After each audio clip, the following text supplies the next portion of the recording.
conversar com você hoje sobre o tema erosão da alma. E o que eu quero dizer com esse tema? O que eu quero falar sobre erosão da alma? Nós estamos vivendo um tempo onde a palavra da moda é colapso. A gente ouve falar de colapso de tudo quanto é lugar. Principalmente do colapso do sistema de saúde, né? E existe um tipo de colapso que é muito importante e que às vezes não está se dando tanta atenção como deveria, que seria o colapso da alma, o colapso do nosso interior, o colapso das nossas emoções e da nossa espiritualidade. E por que isso? O colapso do sistema de saúde, dizem os especialistas, é quando há um movimento enorme de pessoas procurando o sistema de saúde, ou seja, é exacerbado, é muito grande o número de pessoas procurando e o sistema não tem como dar conta. Então ele entra em colapso. Não é que ele não funcione, é que ele não dá conta. Pois bem, quando nós vivemos tempos como esse, a gente acaba ficando intoxicado de muitas informações. Eu tenho certeza que nessa semana, no seu feed ou do Facebook, ou do Instagram, ou do Twitter, se você usa, ou WhatsApp, independente da sua rede social que você usa, eu tenho certeza que teve alguns momentos em que você passou, tinha alguma mensagem que você falou, não, isso eu não vou ver. Ah, não, isso não vai rolar. Ah, não, passa batido. Porque é muita mensagem, é muita coisa, é muita informação positiva, é muita informação negativa, é especialista falando, é enfermeiro, é médico, os velhinhos querem sair de casa, os jovens querem ficar dentro de casa, fica de confinamento, não fica no confinamento, sai de casa, não sai, volta a trabalhar, não volta a trabalhar, o presidente fala uma coisa, o ministro da saúde fala outra coisa. Os países tomando cada atitude e você cada hora é bombardeado por informações, chega uma hora que você não aguenta mais. E o problema é que se você absorve todo esse tipo de informação, acaba que você fica intoxicado com isso. É meme para tudo quanto é lado. Você já viu os memes dessa época de quarentena? É meme para tudo quanto é... Você não aguenta mais. E aí a nossa alma pode entrar em colapso. Esse tempo também ele é muito pitoresco, porque por um lado ele apresenta muitas ações positivas. Por exemplo, aqui ontem no prédio tinha um senhor acima dos seus 60 anos que estava fazendo aniversário e combinaram no elevador e todo mundo saiu na sacada no horário das 8h30 da noite de bater palma e cantar parabéns. E todo mundo saiu, cantou parabéns, foi aquela festa, e os vizinhos aproveitaram da sacada um do outro para conversar, porque está na angústia, né, de bater papo, de ter interação. Mas por outro lado também a gente vê que há um clima tenso que se estabeleceu. Quando no pouco momento que você sai para a rua, há pouco contato visual, às vezes as pessoas não te olham bem, ou às vezes você mesmo não olha bem para as pessoas, porque você começa a achar que o vírus pode estar ali, que o inimigo mora ao lado, aquele que deveria ser seu próximo tornou-se então o seu inimigo. O medo tem falado muito alto nesses dias. Não só o medo, mas o tédio também tem falado alto, fala sério. O tédio tem falado muito alto, tédio das crianças, tédio dos adultos, a ansiedade de querer fazer alguma coisa, ver gente. Acho que a gente nunca sentiu tanta falta de gente como agora, tanta falta de um abraço como agora. Eu estava conversando com uma pessoa essa semana que ela falou assim, quando acabar essa quarentena eu vou andar de ônibus, que eu quero gente, eu quero abraçar gente, eu quero gente para tudo quanto é lado. Uma outra palavra que está assim, muito forte é a exaustão. Estamos cansados. As mães que estão tendo que cuidar dos filhos, que ficam em casa. As mães que estão em home office, cuidando dos filhos. Os maridos trabalhando mais o dia inteiro. Os solteiros tendo que se virar, sair alguns dias, porque às vezes tem que cuidar dos pais. Está uma exaustão. Algumas pessoas que moram junto, ainda tem a companhia um do outro, mas e os solteiros? A solidão tem imperado, e às vezes a solidão na casa de famílias tem imperado, porque as pessoas tendem a se isolar, e com isso gera uma tristeza profunda nas pessoas. Com esse ambiente que eu te configurei, eu acredito que esse ambiente é propício para a erosão da nossa alma. E aí eu quero compartilhar com você um texto que está em Jeremias, capítulo 17, versículos 5 a 6. E nesse texto, nós vamos observar o que Jeremias fala o que Deus fala para o povo através de Jeremias. O texto diz assim: assim diz o Senhor, maldito é quem confia nas pessoas, que se apoia na força humana e afasta seu coração do Senhor. É como um arbusto solitário no deserto. Não tem esperança alguma. Habitará em lugares desolados e estéreis, numa terra salgada, onde ninguém vive. Pois bem, esse texto, ele se refere ao homem que se acha, o homem ou a mulher, o ser humano que se acha forte, que acha-se, como eu posso dizer, independente. O homem que faz, o ser humano que faz uma escolha de ser responsável pelo seu próprio bem-estar e carregar nas costas a responsabilidade de fazer tudo dar certo. A pessoa que é capaz de resolver tudo por si. Deus fica em segundo plano. Deus é uma figura à parte e não é integrante na vida cotidiana. Não se lembra de Deus durante o seu dia, só no momento da refeição ou à noite. Deus é uma figura à parte, eu preciso resolver. Trabalho e problemas na minha família, eu cuido, eu resolvo. Deus é para eu fazer orações, para eu falar de sonhos e pedir por pessoas distantes, talvez.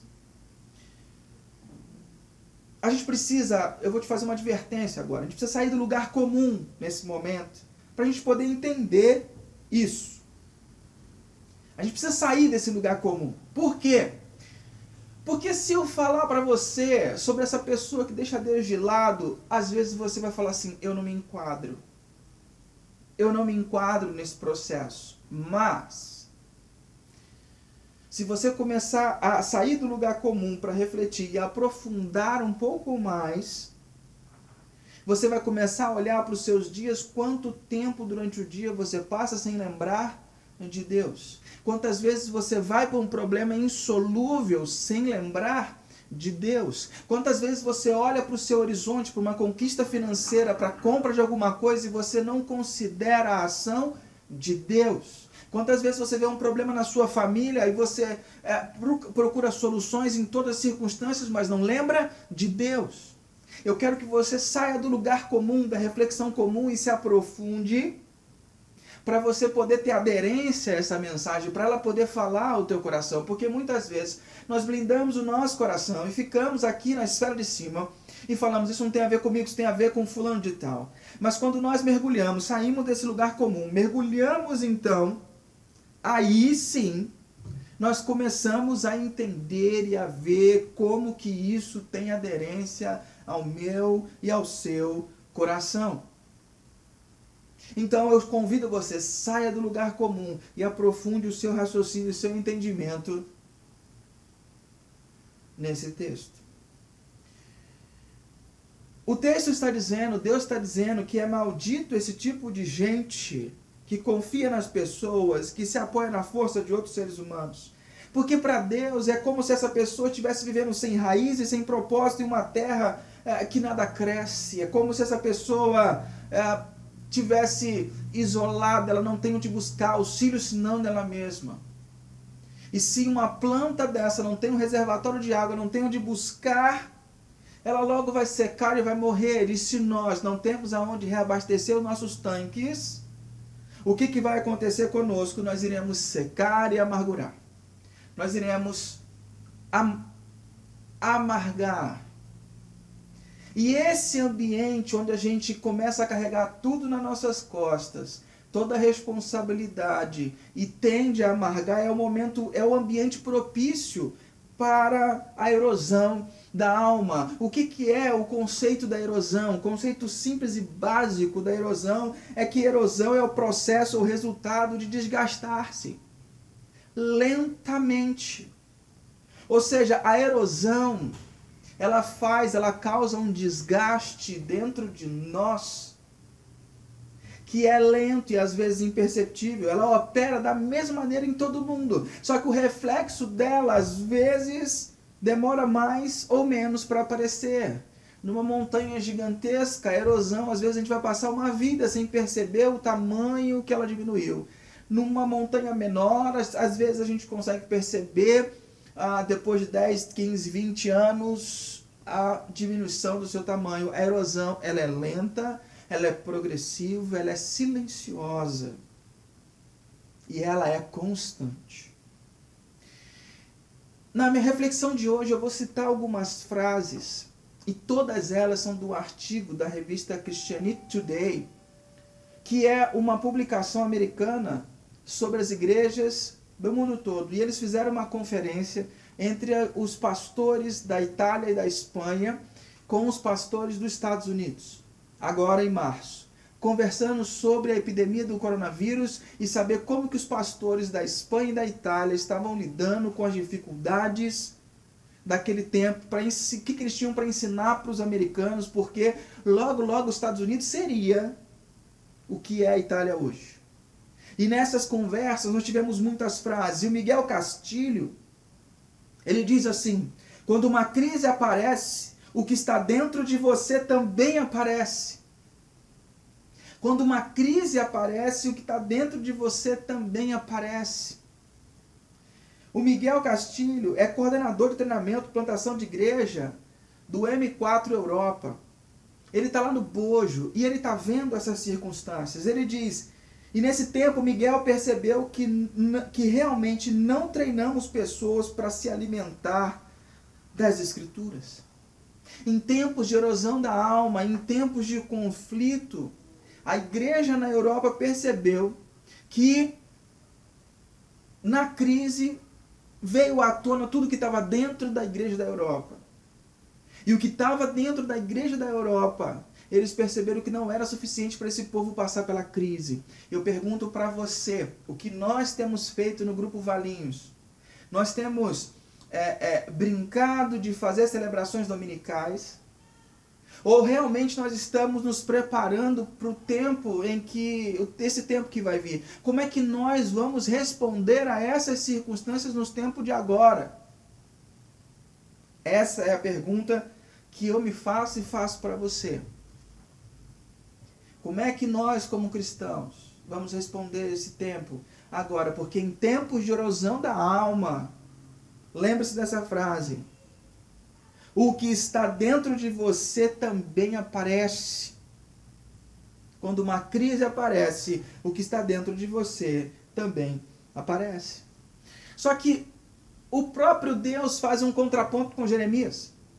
Ele disse então, o homem que se afasta dele, não confia nele, não tem um futuro saudável. Mas ele começa agora a descrever como é a pessoa que confia nele. Como é a pessoa que põe sua confiança nele. Jeremias 17, de 7 a 8 diz assim: mas bendito é o homem cuja confiança está no Senhor, cuja confiança nele está. Ele será como uma árvore plantada junto a águas e que estende as suas raízes para o ribeiro. Ela não temerá quando chegar o calor, porque as suas folhas estão sempre verdes. Não ficará ansiosa no ano da seca, nem deixará de dar fruto. A pergunta que eu faço para você e que vem aqui, o meu coração é: onde está ancorada a sua confiança nesse tempo? Se a sua confiança estiver ancorada em você, nas suas habilidades, na sua perspicácia, no seu emprego, na sua segurança do ambiente familiar, cuidado. Não é aí que a sua confiança tem que estar ancorada. E agora eu vou falar de uma coisa que que eu falo primeiro para mim, que eu preciso me esmerar bastante nessa área. E eu quero compartilhar com você algumas implicações que esse texto provoca em nós. Então, Deus diz que feliz é aquele que tem a sua confiança no Senhor. E por que essa pessoa é feliz? Por que essa pessoa é bendita? A primeira coisa que eu quero dizer para você é que essa pessoa é feliz, essa pessoa é bendita, porque ela foi plantada junto às águas. Plantada junto às águas. E o que eu percebo disso, querido? A primeira coisa que eu percebo é que isso é uma ação passiva. Essa pessoa foi plantada na água, ela não se plantou. Então a primeira postura, a primeira consequência da pessoa que confia em Deus, que a primeira postura da pessoa que põe sua confiança em Deus, é que ela é replantada em outro lugar. Há uma ação por ela que ela não conseguiria fazer por si só. Você já viu uma planta sair do canteiro e andar e se replantar em outro lugar? Não. Mas há uma ação que é feita por ela, que ela não conseguiria fazer por si. Então a promessa de Deus é essa, que que essa pessoa é feliz porque ela sofre uma ação de Deus. Ela sofre uma ação do replantador. É como se Deus tirasse essa pessoa da terra e colocasse em um outro ambiente. E esse texto encontra eco no Salmo 1, no versículo 2 e 3, que fala de uma vida devocional frequente. Salmo 1, 2 e 3 diz: ao contrário, sua satisfação está na lei do Senhor, e nessa lei ele medita de dia e de noite. É como uma árvore plantada à beira de águas correntes. Dá fruto no tempo certo e suas folhas não murcham. Tudo o que ele faz prospera.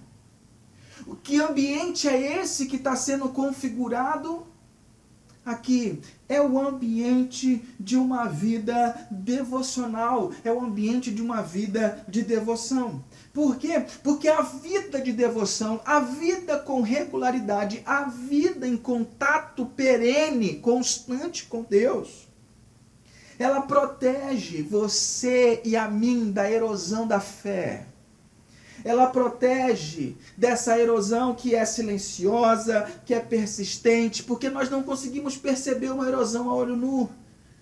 Mas ela vai acontecendo, a nossa alma se desgasta sem que nós percebamos. O lugar de Deus foi totalmente diminuído e foi desgastado.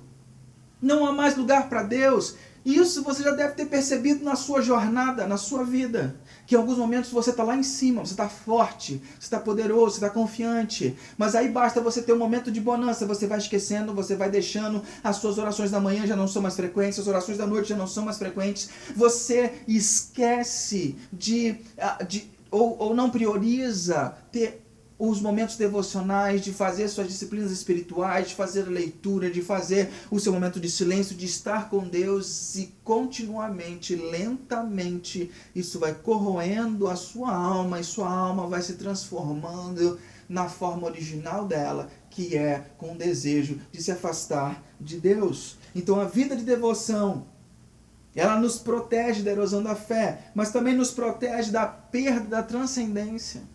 Uma das grandes lutas que nós temos hoje é que nós temos informações de tudo quanto é lado e esquecemos e deixamos de lado o sobrenatural de Deus. Viver com Deus é contar sim com o sobrenatural. Viver com Deus é entender sim sobre o sobrenatural. A vida com Deus tem sobrenatural. Nas pequenas e nas grandes coisas. Quando eu me mantenho conectado com Deus, eu me livro da perda da transcendência. Porque quando eu perco a transcendência, tudo passa a ser um processo administrativo. Se eu perco como pastor a transcendência, eu começo a cuidar das pessoas da igreja como se eu estivesse cuidando de uma equipe no ambiente de trabalho. Se eu perco a transcendência, eu começo a lidar com os seus problemas no aconselhamento como um psicólogo. Mas a minha esfera é outra. A minha esfera é cuidar das pessoas mediante a transcendência e a influência de um Deus sobrenatural e poderoso que opera nas vidas.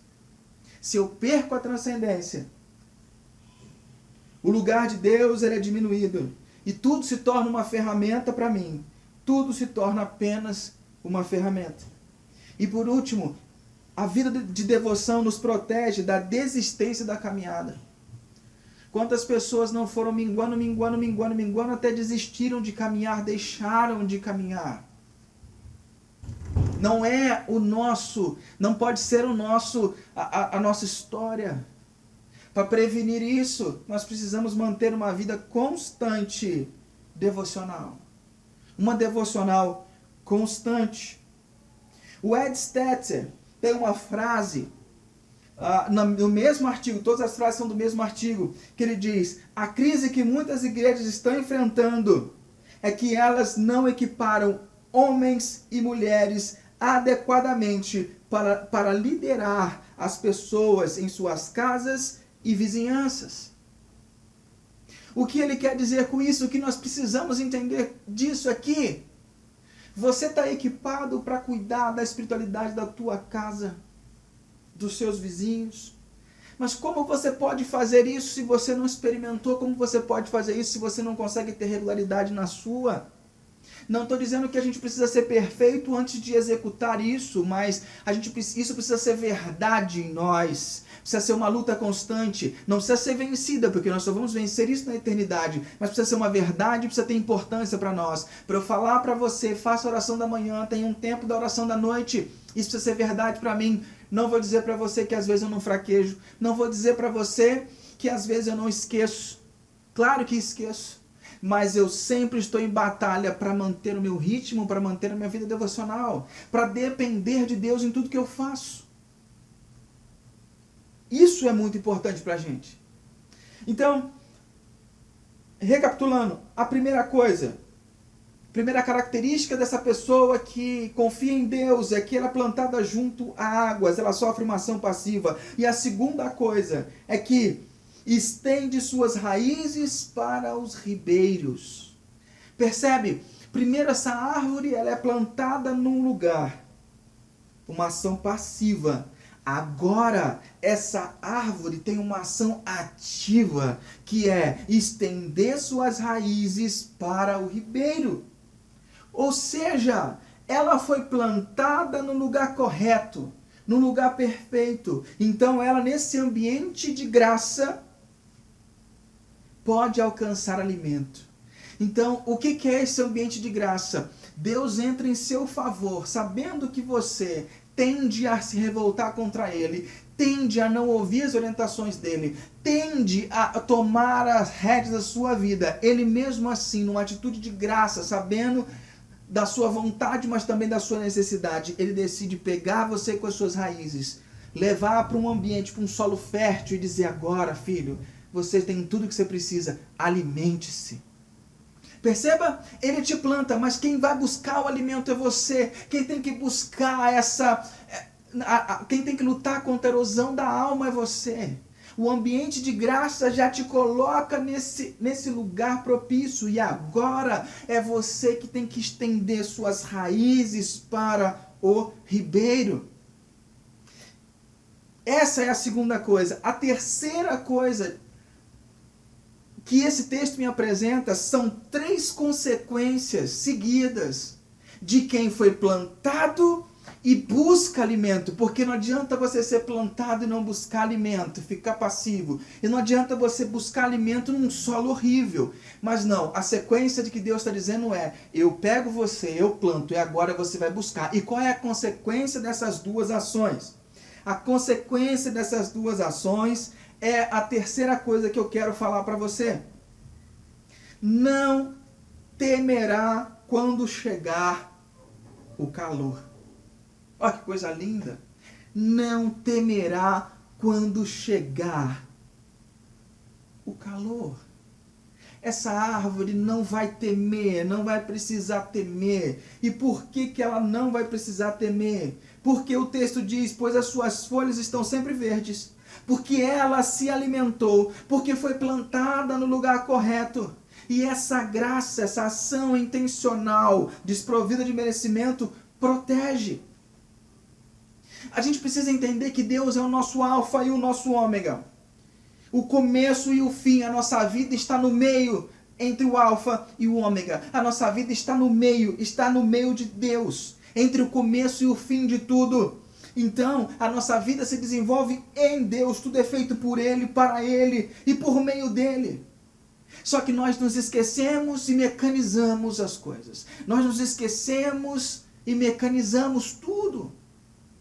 Transformamos tudo em processo, acostumamos e deixamos essas coisas se tornarem mais uma batida de cartão de ponta. A oração perde o sentido, perde o gosto, perde o brilho, perde o sabor. E por quê? Porque eu estou acostumado a fazer naquele ritmo. Porque eu estou acostumado a sempre fazer daquele jeitinho. Eu estou acostumado a começar minhas orações sempre do mesmo jeito e terminá-las do mesmo jeito. Não há um entrosamento, aquilo vai se tornando algo maçante, algo comum. Mas a oração não é para isso, a oração é um momento de encontro. E as conversas podem ser variáveis ou pode haver nenhuma. A Madre Teresa dizia, foi perguntada por algumas pessoas que foram visitá-la, e perguntaram para ela: irmã, quando a irmã ora, o que a irmã fala para Deus? Ela disse: eu não falo nada, eu só escuto. E empolgada a pessoa chegou e perguntou: tá bom, mas e o que Deus fala para a senhora? Ela disse: ele não fala nada, ele só escuta. Porque você não pode usar a sua criatividade no seu momento de oração? E nos momentos de mentoria dessa semana nós tivemos várias ideias. Por que você já chegou e já apresentou seus filhos para Deus? Já apresentou o que os seus filhos sabem fazer hoje para Deus? Os desenhos, as pinturas, as brincadeiras. Você já falou: Deus, eu queria te mostrar meus filhos, olha que legal. Vem aqui comigo, senta aqui do meu lado. Jesus, eu queria te mostrar, olha o que ele está aprendendo a fazer, olha o que ele está aprendendo a fazer. Você já chegou a pôr uma canção e dançar com Deus, estar com Deus, falar: Deus, fica aqui comigo. Vamos passar esse tempo juntos. Nós precisamos usar a nossa criatividade para estar com Deus. Porque Deus, Ele é a criatividade em pessoa. Nós não precisamos mecanizar as coisas, existem várias formas. E o caminho da espiritualidade profunda, ele ajuda a isso. E eu tenho dado várias orientações para você sobre isso. Os livros da mentoria têm dado orientações sobre várias disciplinas e vários exercícios para a alma. E que você pode recorrer a eles em qualquer tempo. Para que você não corra o risco da erosão da alma. E em quarto lugar, mais uma consequência dessa árvore é que não ficará ansioso no ano da seca. Ela não temerá quando chegar o calor e não ficará ansioso no ano da seca. Que coisa maravilhosa! Pensa bem comigo, se ela está com suas folhas em dias, prontas, bem alimentadas, segura, a confiança cresce. Mas pelo fato de estar nesse ambiente, ela está segura. Se muda o ambiente, as coisas mudam. Porque se ela mudar o ambiente, se a árvore for plantada em outro ambiente, os nutrientes não são os mesmos, pode não ter água perto, suas folhas podem murchar, na hora da adversidade ela não ter como responder, não ter ferramentas, não ter repertório para responder na adversidade ou numa situação diferente como essa que nós estamos vivendo agora. Se mudar as condições, o resultado não será o mesmo. Querido, nós precisamos entender que a nossa tendência natural é ficarmos ansiosos quando a pressão chega, quando a turbulência, quando a adversidade chega, nós ficamos ansiosos, sim. É normal. Porque nós passamos a vida inteira acostumados a resolver os nossos próprios problemas. Nós aprendemos a vida inteira a sermos senhores dos nossos próprios problemas. E agora, na altura, sei lá, da vida que você se encontra, ou que já se encontrou, Jesus entra na tua vida e fala assim: vamos mudar essa história? Você não precisa mais carregar o peso de ser senhor e senhora de si. Vamos mudar isso? Você pode sim. Deixar que eu tomo conta disso. É trocar de senhorio. A gente passou a vida inteira resolvendo e sendo senhor de si. E agora, Deus quer trocar esse lugar. Ele quer dizer: deixa eu cuidar disso. Deixa eu ser o Senhor das coisas. E isso é muito difícil para nós. É muito difícil deixar a ansiedade pela confiança em Deus. mas também é o único caminho saudável para nós. Então, querido, as 3 consequências. A primeira, não temerá quando chegar o calor. Depois, não ficará ansioso no ano da seca. E a última consequência é, não deixará de dar o seu fruto. Essa árvore não vai deixar de dar o seu fruto no tempo certo. A Angela Jolie, missionária da Junta Internacional de Missões, ela disse o seguinte: devemos equipar as pessoas de uma maneira que, se a tecnologia falhar, elas estarão equipadas para liderar sem você. Quando eu li essa frase, eu fiquei pensando, será que eu estou equipando? Será que eu estou nutrindo e cuidando das pessoas do meu rebanho?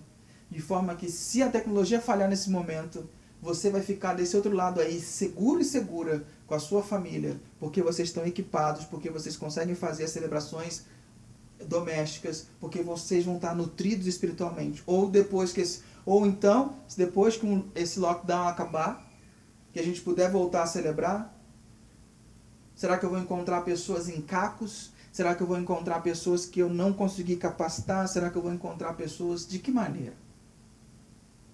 Essa é uma pergunta que me fez refletir, que eu quero fazer você refletir. Se a internet, por acaso, no nosso país der um shutdown e não tivermos mais internet, e você tiver que ficar isolado em casa mesmo, será que você está capacitado, equipado para liderar a sua casa, os seus vizinhos? Só dá para fazer isso se você está plantada junto a ribeiros e você tem onde buscar. Senão, não dá.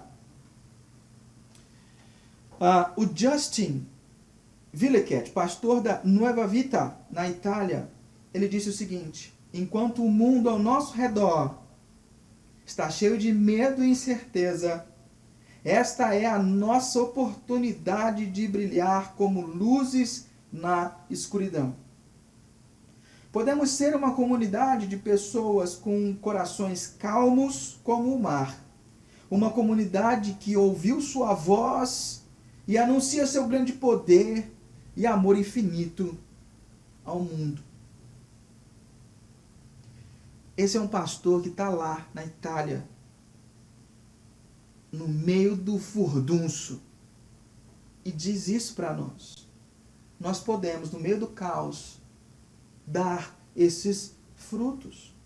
Então, qual é a solução para a erosão da alma? A solução é vida de devoção.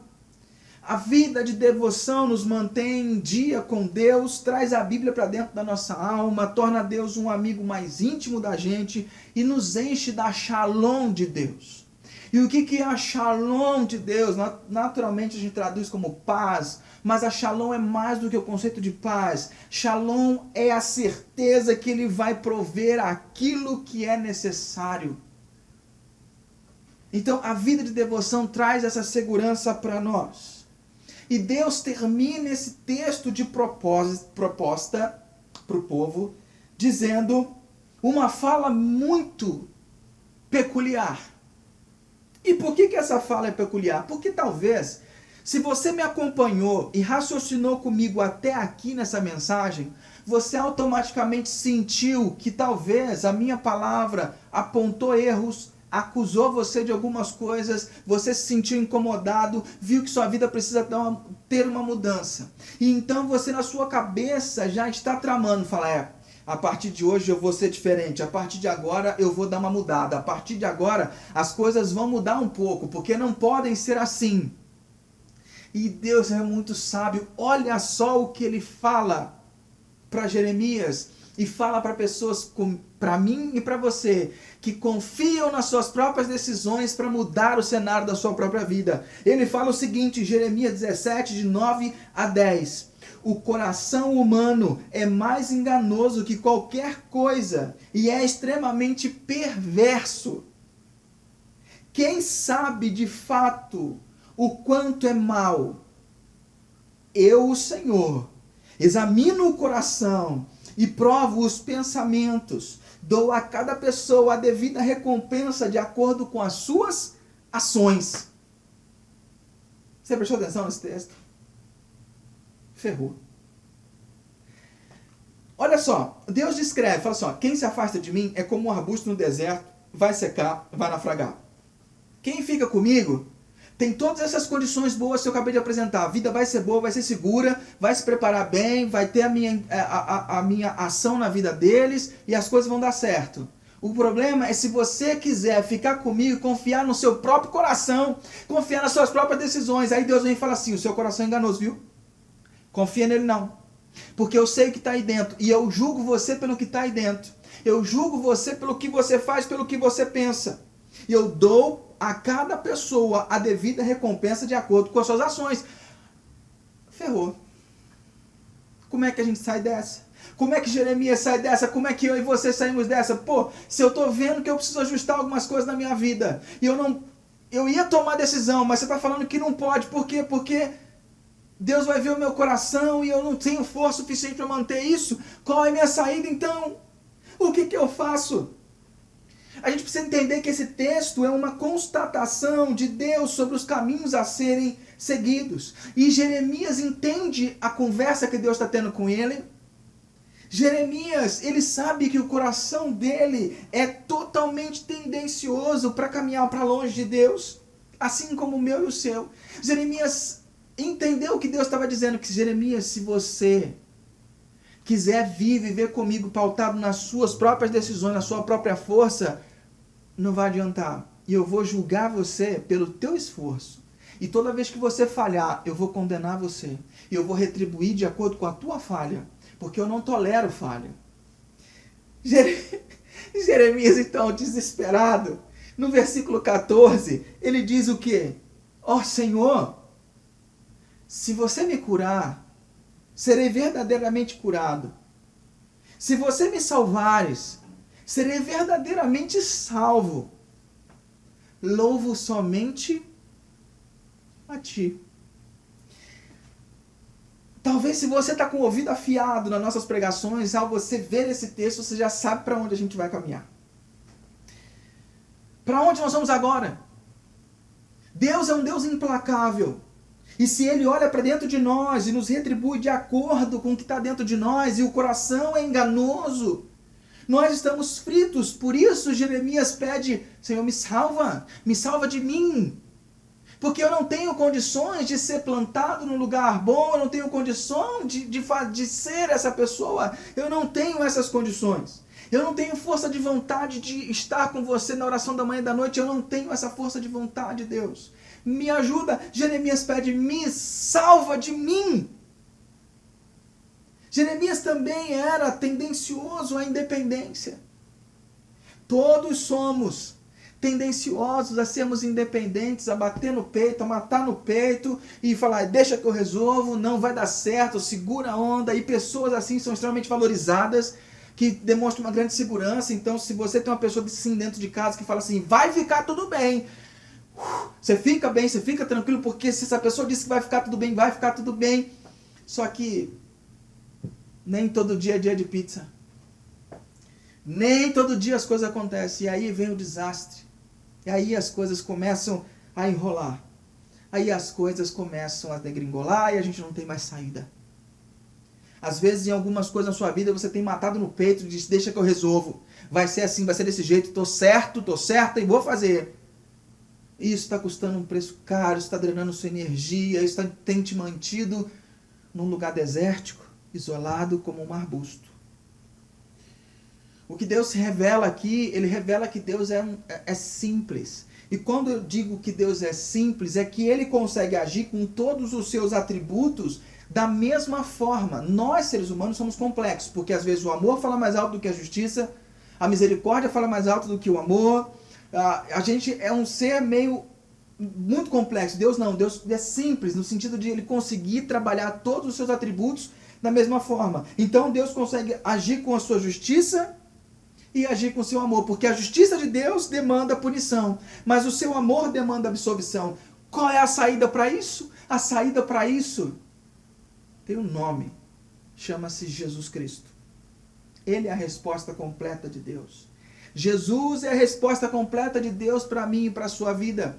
E como que Jesus é essa resposta na prática? Primeiro, talvez o Espírito Santo esteja tocando no teu coração aí para reconhecer que você tem tentado ser independente, tem tentado dar um jeito e achar que dessa forma você vai, dessa forma você consegue, dessa forma você vai adiante.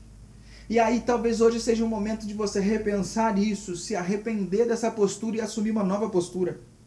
Não ser mais independente. Deixar de ser um arbusto isolado, tentando manter todas as coisas sozinho. Abolir essa postura. Desistir dessa ideia. Isso é Jesus. Mas não só isso. Jesus, ele confere para nós uma oportunidade. Ele fala, me entrega o seu comando. O comando profundo das suas decisões, da sua vida. Entrega para mim. Como? Faça uma oração. Me deixa sentar. Pede para que eu sente no trono da tua vida. Deixa eu comandar a sua vida. Jesus pede isso para nós e fala, a única saída é se eu sentar no lugar de piloto da sua história. Porque você não tem força, não tem visão, não consegue estabelecer isso a longo prazo. E quando eu coloco e peço, Jesus entra, domina essa área, vem, faz uma revolução profunda na minha vida, na minha história, porque as minhas forças tendem a falhar, mas as suas não. E aí você pede, Jesus, me replante. Me plante em um outro ambiente. Talvez você fale assim, essa palavra é para quem não conhece a Jesus. É para uma pessoa que não tem relacionamento com Jesus. Mas eu já conheço Jesus há anos. Não é disso que se trata. Por mais que a gente conheça Jesus há anos, existem áreas da minha e da sua vida que ainda precisam se render a Jesus. E esse é um movimento que talvez Deus peça e proponha para você nessa manhã. Se renda. Se renda a Jesus. Porque quando você se rende a Jesus, o que acontece? Ele replanta você, te coloca num lugar aonde vai ser propício para você ter uma vida plena, uma vida, como o Júnior sempre diz, uma vida de verdade, uma vida abundante. E aí você vai poder esticar suas raízes para se alimentar. Como? Oração da manhã, oração da noite, leitura do livro, celebração familiar. Você vai esticar as suas raízes e vai ter alimento, você vai estar forte, as suas folhas ficarão verdes, protegerá do sol. Quando o tempo da seca vier, você não temerá. Por quê? Porque você sabe onde tem alimento. Não vai te faltar. Quando a crise chegar, você não vai passar dificuldade, porque você está seguro no ambiente onde Deus te plantou. Não tem coisa mais segura no mundo do que você está com a certeza de que você foi plantado e você está no lugar aonde Deus quer que você esteja. Não há segurança maior. Então, meu querido, se você gostaria de ser essa árvore de Jeremias, plantada junto às fontes, que dá seu fruto na hora certa, que suas folhas são verdejantes, que não tem preocupações e não tem temor, se você gostaria disso, a única saída é se render a Jesus. Porque é a única forma de prevenir a erosão da nossa alma. A rendição a Jesus, para alguns pode ser espontânea, para outros vai demorar um processo. E vai ter que se render todos os dias que acordar. Vai ter que se render todos os dias. Por um longo período. Mas saiba que nesse processo você nunca estará sozinho. Deus estará com você. Deixa Ele replantar você. E a tua alma vai estar segura. Amém? Queridos, eu quero orar com você agora. Eu quero pedir a Deus que o Espírito Santo opere na tua vida, na tua alma e faça você refletir sobre as áreas que você precisa mudar e ser transformado. Se for do teu agrado, feche seus olhinhos agora, fique a sós com Jesus e vamos orar. Senhor Deus e Pai querido, em nome de Jesus nós queremos nos entregar. Queremos pedir que o Senhor venha nos replantar. Queremos pedir que o Senhor venha nos fazer refletir sobre as áreas da nossa vida que ainda demandam de rendição. Não deixe a nossa alma ruir, não deixe a nossa alma entrar em processo de erosão. Oh Deus, vem Pai, nós precisamos. E eu peço uma bênção especial sobre cada um que está vendo e ouvindo. Que a tua boa mão alcance o coração de cada um. Que o teu Santo Espírito esteja com cada um, ajudando no processo para ter uma alma fora do processo de erosão. Em nome de Jesus. Amém. Querido, que o Senhor abençoe e guarde você. Que o Eterno sorria para você e presenteie você. Que o Eterno olhe para você bem nos olhos e te faça prosperar. Que a graça do nosso Senhor Jesus, o amor de Deus, o nosso Pai, e as infinitas consolações do Espírito Santo estejam sobre sua vida, não só hoje, mas sempre. Se você puder, cumprimente quem está perto de você, deseje uma ótima semana, mas lembre-se, sozinho a gente vai mais rápido, mas acompanhado a gente vai bem mais longe. Que Deus te abençoe, que Deus te guarde e até uma próxima. Fica com Deus.